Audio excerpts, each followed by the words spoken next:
Guys, welcome to today's video where I'm going to be installing a dash cam. Not just any dash cam, the front camera is 4K and there's a rear camera that's 2.5K. If you don't follow my Instagram, which I'll link down below, my wife was in a rear end accident in her GX470. It took us months to get the insurance squared away because we were relying on the other party to call their insurance and admit fault. If you have a dash cam like the Wolf Box G900 I'm going to show you in a minute, you could significantly reduce that time if you're in a collision because you're not relying on the other party to admit fault in order to obtain proof. So when WolfBox reached out and wanted me to do a review on this product, I jumped on the opportunity. Let's get right into it. First, I want to note that the packaging quality is very nice. When you're unboxing this, you feel like you're opening a new phone or something like that. And the main component is this rear view mirror looking thing that is the monitor for the cameras, the processor, and also the front 4K camera is integrated in that unit as well. Next, I want to talk about the wiring that's included with the kit. It has this cigarette lighter adapter that's going to power the unit. I went with a different option, the hardwire kit. Anyways, I'll talk about that in a minute. Here's your rear 2.5K camera and its associated wiring, a GPS antenna if you want that, some microfibers, and they even include an interior removal tool along with a comprehensive user manual. Here is the hardwire kit I was talking about before. This allows you to wire up your Wolf Box G900 to operate after you shut the vehicle off while parked, or to just help you clean up the wiring so that you don't have a wire going from your rear view mirror down to your cigarette lighter, which is basically what I'm using it for. I can't afford any draw coming off my battery since I camp in remote places, so I'm gonna wire it up so that it only works in accessory mode and when the vehicle is powered on, but I'm gonna talk about how to wire it to monitor your vehicle while parked as well. I know a lot of people are afraid of wiring, so I'm gonna make this as simple as possible so that anybody could do it. In order to find a fuse to tap, go ahead and remove that panel by the dashboard to access your interior fuses. Then remove your dead pedal by prying up on it very gently and carefully. You also have a rubber stop that's holding this side kick panel in. Go ahead and unscrew that with your hands.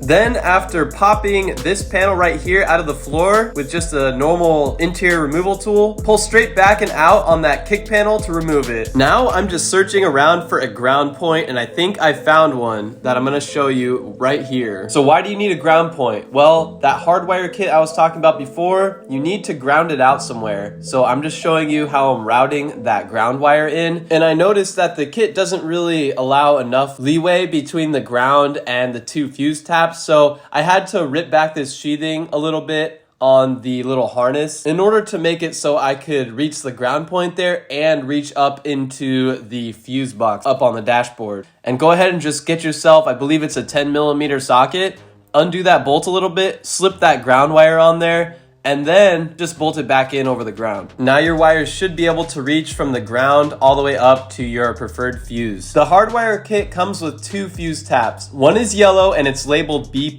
for battery positive. The other is red and is labeled ACC for accessory power. This chart shows you the results of each connection method. For instance, the first connection method shows that accessory power is given to the red wire, ground is given to the black wire, and constant power is given to the yellow wire. It shows that it's normal recording while driving. But while parked, the dashcam kit stays powered on. They call it parking guard video. I don't want it to stay powered on while I'm parked because I camp in remote places and I don't want to risk having any battery draw on my starter battery that would leave me stranded. Your priorities may be different. You may park in a bad neighborhood and you want to make sure that you monitor the vehicle at all times, which is totally understandable. If you want to do that, just wire it according to this chart. In order to make it so that my dash cam only powers on when I'm in accessory mode or when the vehicle's powered on, I'm gonna go with this wiring connection method. And I'm gonna tell you right now, it is the simplest one to set up. First, get yourself some of these fuse taps. I'm gonna link these in the description. Then choose your accessory power fuse. I'm going with number 23, which is the cigarette lighter. You can see the components and ratings of each fuse on the back of this fuse panel. Now I'm gonna show you how plug and play this modification really is. Just take your yellow and your red out of fuse circuits from the hardwire kit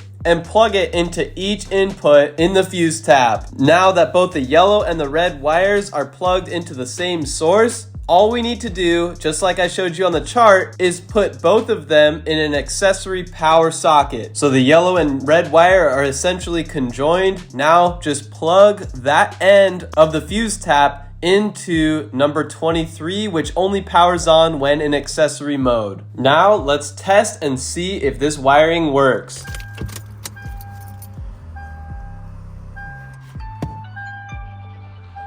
It's going to tell you to format the SD card, which you can do in settings.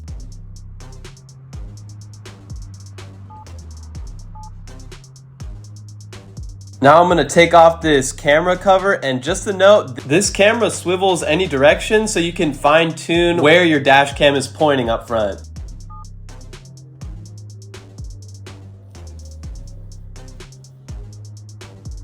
Another great thing about this is if the monitor fails for some reason, it just becomes a normal rear view mirror. There's no safety issue there.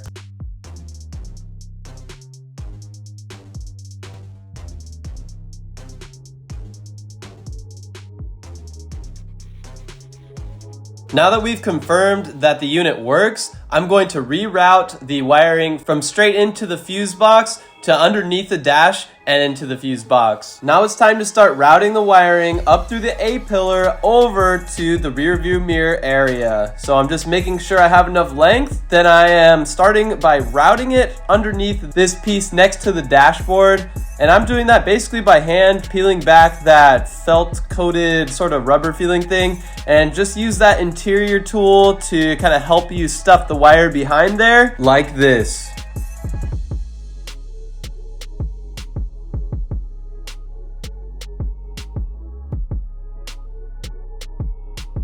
And you're going to continue doing that until you get to about a third of the way up the A-pillar. Now it's time to remove the interior A-pillar trim. Start by popping off those little covers on the O-crap handle and get yourself a 10mm socket to remove the bolts that go in there. Once the handle is out, start working your way along the edges with the interior removal tool that WolfBox provides, and start stuffing the wire in. An important note, you will see your side curtain airbag in here. You want to route the wire so that it won't interfere with the operation of the airbag. This may seem obvious, but I definitely want to make that note in here. Route the wire behind everything that would deploy in case of an accident. Then start routing the wire underneath the headliner to make its way towards the rear view mirror area. As you can see, I have everything routed now, and the end of the USB-C wire is hanging near the stock rear view mirror. After that, I just put the G900 monitor over the stock rear view mirror and then plug it in. Now I'm just buttoning everything up from the install, and we should be all done with powering the front camera.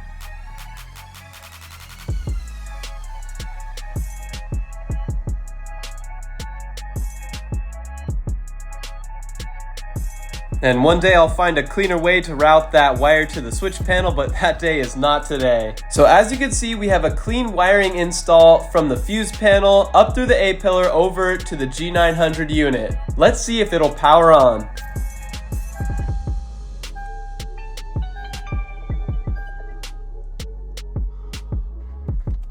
As you can see, the camera has a super wide angle view, so it can capture footage that's way beyond what the monitor can show for you. And as I said before, that front camera swivels, so you can set it up just how you like. Now I'm just putting the finishing touches on the front camera install. Now let's get started on the rear view camera install. Here is the 2.5K rear camera, and it is wired up with the rest of this bundle, but you could disconnect that for now. We're just gonna route the wiring to start out. And a quick bit of feedback for WolfBox, I was not able to plug in the rear camera jack with how I routed the USB-C cable from the front camera install. I had to switch it around 180, which kind of defeats the purpose of USB-C being bi-directional. Not really a big issue at all, but thought I'd point it out. So on the other side, you're doing basically the same thing, except for you don't have that dead pedal to deal with. So again, take out that side panel there out of the floor, just pop it out, and then you can unscrew the rubber stopper there by hand, pull the kick panel straight back and then out. The wiring on this side will also route exactly the same way, up through that strip, across the A-pillar behind the airbag, and then tuck it up under the headliner to the monitor.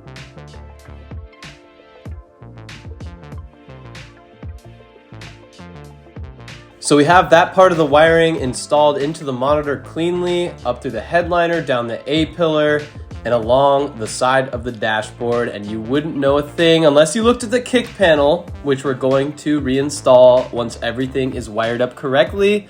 Now let's go ahead and keep routing the wiring back to the tailgate. And again, here's the point of feedback I was discussing before. You could see I had to turn the USB-C plug 180 in order to fit the rear camera wire. So let's start routing our rear camera wiring. Start by putting the wire behind those two clips that hold in the front kick panel there. Then continue by putting the kick panel back in place and then route the wire through that floorboard there.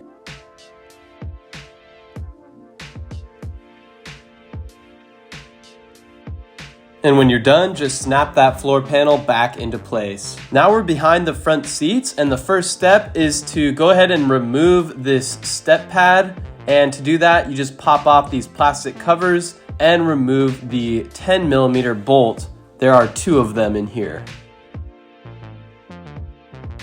Once you have that removed, now it's time to pop off that rear floor panel, and then you're going to continue routing the wire under the B-pillar cover and then back through that floor panel behind the front seats. Then just reinstall that rear floor panel by popping it back into place and putting that step pad back into place as well, reinstalling the 10mm bolts front and back along with those snap-in covers. Route your wiring to the tailgate where it joins to the rest of the body, because you'll see this grommet right here, and we're basically going to route the wire underneath the weather strip here, just like I did for my other reverse camera, and I haven't had any issues with dust or water intrusion with this at all, so it seems like it's a really good way of doing it. And once it's through there, we're gonna start disassembling the inner door.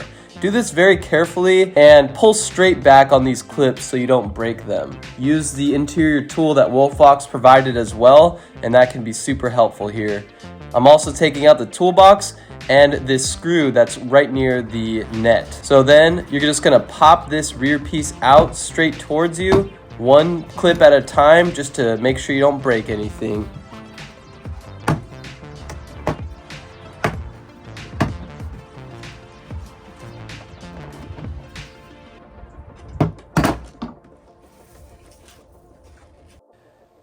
Now that the rear plastic is out of the way, we can route the wire through the grommet into the inside of the rear tailgate there. Start by peeling back the plastic a little bit and then stuff the wire through the side of the grommet just like this, and then make sure you reseat the grommet as best as you can to prevent dust intrusion as well as water intrusion. Once you're done, you should have the wire through in addition to that red convenience wire. That's your trigger wire in order to let the WolfBox unit know that you want to look out of the back camera only, so that will automatically take up the whole screen when you put your vehicle in reverse. And the way it knows that is that it gets a 12-volt signal from your reverse lamp.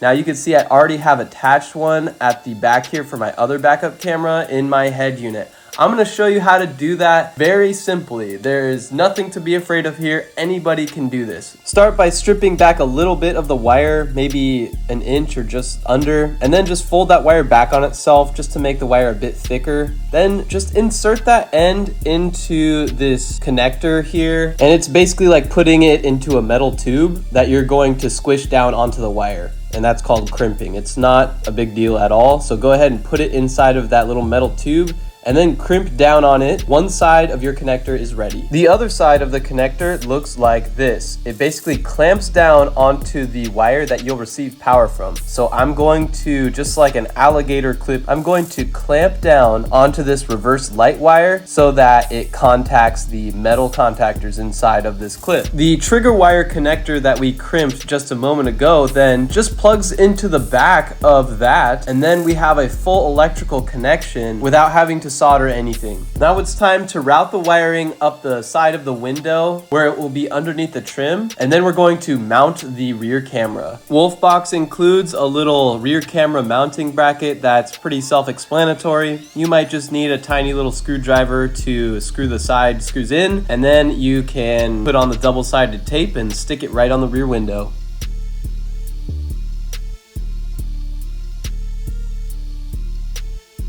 When you're done with that and routing the wiring, then you can go ahead and put those interior panels back on by just snapping all the clips back into the door. And there is one screw behind the net where that upper buckle cover is. Then just put the toolbox back in and you're done.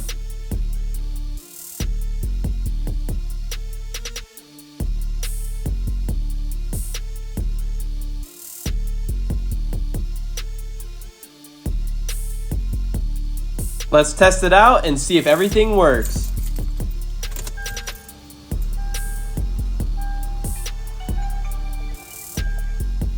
And this is before I realized that you could point the camera down using that swivel on the front, so I'm struggling to understand why it's pointed so high. All I have to do is push that swivel down on the front of the camera.